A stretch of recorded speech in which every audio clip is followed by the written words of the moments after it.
abstractions, mais ça a des conséquences terribles sur la stratégie et sur la façon d'examiner chacune des étapes de l'histoire. Si ce déterminisme cesse d'être linéaire, les phases de l'histoire ne s'enchaînent pas aussi mécaniquement que nous l'avions pensé et que d'ailleurs nous l'avons observé ensuite.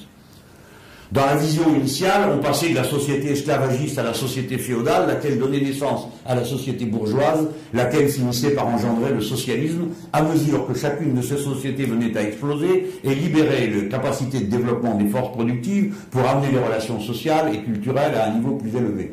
Ça, c'est la doctrine comme on l'apprenait autrefois. Si bien qu'à certains moments, il se passait des choses totalement imprévues, ce qui prouve que la limite de la prévisibilité d'une telle science, comme par exemple une révolution socialiste dans un pays arriéré et paysan qui s'appelle la Russie. Si bien que pendant les événements révolutionnaires même, tandis que les uns disaient on va faire la révolution socialiste, les autres disent vous êtes complètement fous, ce truc n'existe pas dans le marxisme, vous allez contre l'évidence des lois de l'histoire, car nous sommes dans une société féodale, maintenant on va passer à une société bourgeoise, et donc à une démocratie bourgeoise. Et ainsi, le mouvement socialiste, qui va ensuite devenir le mouvement communiste pour une part et le mouvement socialiste pour l'autre, se déchire, et l'on voit les penseurs du socialisme russe s'affronter à ceux qui, pour finir, ont fait la révolution de 1917. Et les Plekhanov, Martov et autres, qui expliquent que ce que fait Lénine, Trotsky et compagnie, c'est du blanquisme, c'est un coup d'État, ce n'est même plus de l'avant-gardisme, c'est une pure et simple aventure, et ils prédisent des violences qui, en effet, se sont produites ensuite. Et qui ont à voir avec l'état d'arriération de la société à laquelle cette révolution socialiste est appliquée. En attendant, pour la première fois, a été conceptualisée l'idée, une idée extrêmement importante, c'est que le temps lui-même n'est pas une matière linéaire. Toutes ces choses sont venues dans la réflexion de la pensée de gauche très tardivement. Le principe d'incertitude et la polémique à son sujet date de 1905. C'est une polémique entre Niels Bohr et Einstein, Einstein disant « Dieu ne joue pas au dé ». Et Niels Bohr disant qu'il ne sait pas à quoi joue Dieu, mais qu'il constate qu'il y a un principe d'incertitude. Et ensuite, on va avoir la relativité. Rien de tout ça n'a été assimilé par les théories socialistes. En 1905, Lénine écrit Matérialisme dialectique et empiriocriticisme, qui est quelque chose qui ne brille pas par sa capacité à comprendre la science de son époque. Mais le cas de la révolution russe, tel que je viens de vous le montrer, montre un collapse du temps, du moins par rapport à la théorie. C'était Trotsky qui avait théorisé cette idée, à la suite de Parvus, que la révolution était un processus permanent et que, dans les pays arriérés, on sautait par-dessus l'étape bourgeoise parce que les moyens de production qui étaient mis en œuvre, y compris dans ces pays arriérés, étaient ceux de la phase la plus avancée des pays bourgeois. Si bien qu'on avait en quelque sorte quasi fétichisé l'usine Poutilov à Pétrograd parce que c'était la grande concentration d'ouvriers et on y voyait là la démonstration de la pureté de la théorie. Comme bien même y avait-il des millions de paysans qui étaient tout à fait éloignés de toute production industrielle et à plus forte raison de voitures dont personne n'en avait vu une. Donc, dis-je, une loi du mouvement et enfin, troisième composante de cette dynamique de l'histoire, l'origine sociale du mouvement de l'histoire. Autrement dit, les contradictions qu'il y a entre les rapports sociaux de production, les rapports de propriété se traduisent par des contradictions entre classes sociales. Dans la période capitaliste, entre capitalistes et prolétaires, comme dans les périodes précédentes, c'était le maître et l'esclave, le seigneur et les serfs, etc. C'est la prise en compte de l'intérêt de classe qui, pour finir, faisait le moteur de l'histoire. Et la conceptualisation de ces mouvements de l'histoire. La théorie de la révolution citoyenne bouscule une partie de tous ces éléments, quand bien même les prend-elle en compte et les intègre-t-elle dans un cadre théorique plus large. D'abord, elle ne pense pas l'histoire comme étant simplement l'histoire des êtres humains entre eux et des rapports de domination et de dominés. Elle les intègre comme un des moyens de comprendre ce qui se passe. Mais elle met au premier plan la relation de l'homme à la nature qui le contient. Elle part de l'unicité de l'écosystème humain qui permet la vie humaine et de l'impact de l'activité humaine sur cet écosystème. Elle postule que la première contradiction est celle qui veut que l'humanité sans cesse plus nombreuse ait besoin de faire des prédations sans cesse plus grandes sur un milieu qui, lui, ne s'élargit pas. Bref, qu'il lui faut faire une prédation en croissance permanente, tandis que le milieu, lui, a une limite, et que le monde est fini. La centralité de cette contradiction, qui n'est pas dans le marxisme, pour la raison qu'à l'époque où il écrit, même s'il aperçoit, comme il le dit dans une phrase, que le capitalisme est un mode de production qui épuise l'homme et la nature, pour autant il ne voit pas que dès lors que la nature est épuisée, il n'y a plus d'être humain. Parce que cet horizon semblait fort loin à l'époque, tellement loin. Comment imaginer? Comment pouvait-on imaginer à ce moment-là le saccage dans lequel nous vivons aujourd'hui? Que des milliers d'espèces vivantes pouvaient disparaître du fait de l'activité humaine? Comment pouvait-on imaginer qu'on passerait à une nouvelle âge géologique que l'on a appelé l'Anthropocène, c'est-à-dire la période où l'anthropos, l'homme, modifie à ce point son environnement qu'il est au fond le premier facteur de modification de cet environnement et que ça peut se retourner contre lui. Que l'activité humaine réchaufferait ou modifierait à ce point le climat, soit que l'on admette l'idée qu'elle est à elle seule la cause du réchauffement climatique, soit que le climat étant un système métastable, c'est-à-dire toujours voisin de l'équilibre et donc du déséquilibre, l'activité humaine le perturbe pour le pousser dans un sens. Jusqu'au point où le réchauffement ferait monter le niveau des mers, changerait le régime des vents et pourrait conduire à l'extinction pure et simple de l'humanité. On ne le pouvait pas, mais maintenant, non seulement on le peut, on le doit, on le voit. Dès lors, surgit un intérêt qui ne peut pas être assimilé purement et simplement à un intérêt de classe. Même si, par rapport à cet intérêt, les classes sociales sont positionnées différemment et de manière antagonique. C'est l'intérêt général humain. S'il n'y a qu'un seul écosystème compatible avec la vie humaine, alors il y a un intérêt général humain, transcendant toutes les autres contradictions d'intérêt. Ce fait ne peut pas être mentionné au détour d'une phrase. Il doit nécessairement appeler à revisiter l'ensemble des concepts qui s'enchaînent autour du concept de la lutte de classe.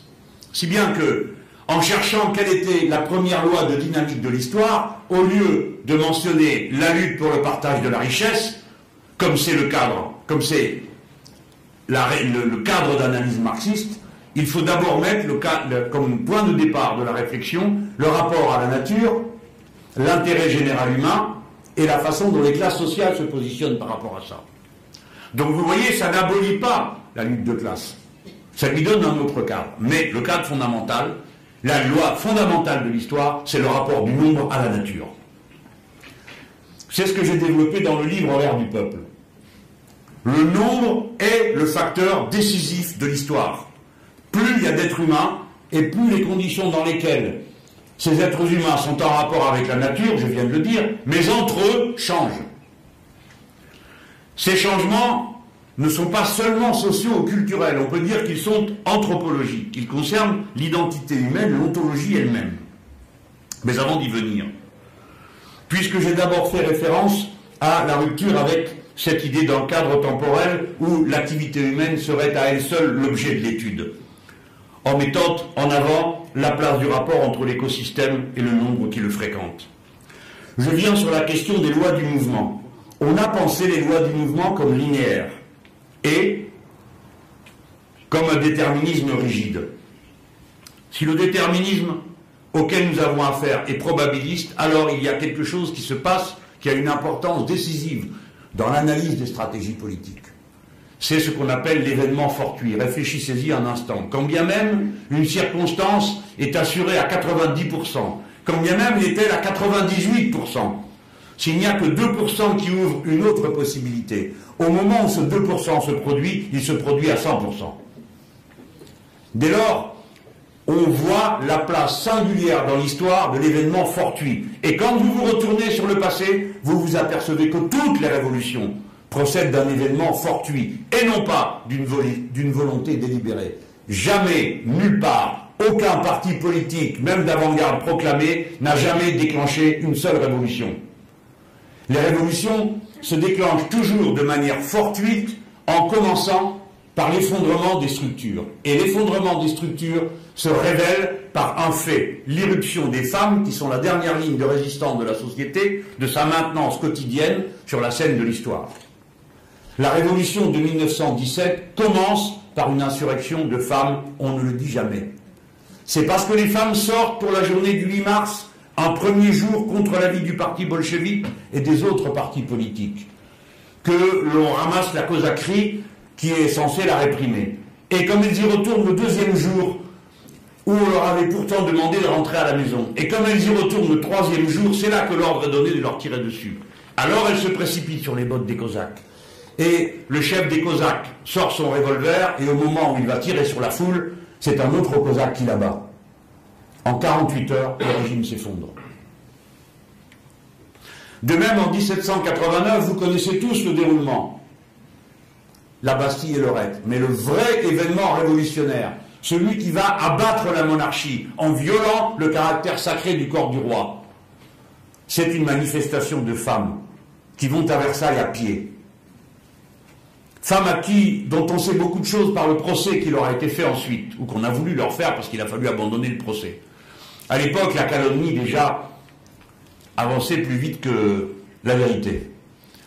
On avait dit que ce n'était pas vraiment une manifestation de femmes, c'était des hommes déguisés en femmes. Mais celles qu'on a jugées, c'était bien des femmes, des pauvresses de 16, 17, 18 ans, les bras chargés d'enfants. Elles sont allées à Versailles, et elles n'ont pas eu les bonnes manières de ceux qui se réunissaient ailleurs. Elles sont entrées dans le château à la faveur de subterfuges que je vous épargne. Mais une fois entrées, on leur a dit il faut repartir, c'est le soir. Elles ont dit on ne repart pas. Elles ont tué quelques gardes et un cheval. Le cheval, elles l'ont mangé. Et le lendemain, dans la nuit, vous le savez, tous les événements qui ont fait qu'à la fin, elles ont ramené le roi, la reine et la famille à Paris. À partir de cet instant, la personne du monarque cesse définitivement d'être sacrée comme l'émanation de Dieu lui-même. C'est cet événement qui va préfigurer tout le reste, la nuit de Varennes, le retour après Varennes et ainsi de suite. Bref, je ne vais pas faire le tour de toutes les révolutions, mais je voulais juste, à l'occasion de cet instant de mon discours, vous dire, regardez, comment la théorie de la révolution citoyenne permet de revisiter les révolutions du passé pour en comprendre la dynamique. J'espère qu'à mesure que mon exposé avancera, vous verrez sans cesse plus précisément cet enchaînement des faits dont la théorie rend compte.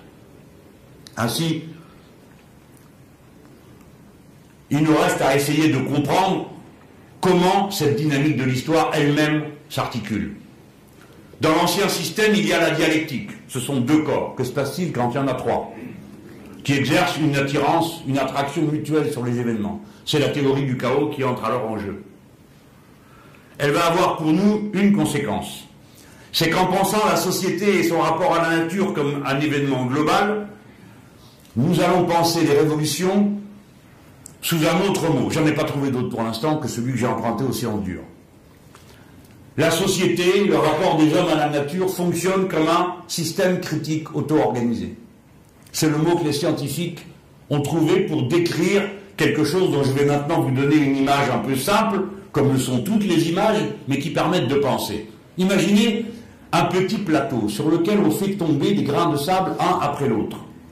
Au bout d'un certain temps, la pente sur le plateau arrive à une certaine pointe et il se produit un événement, une avalanche.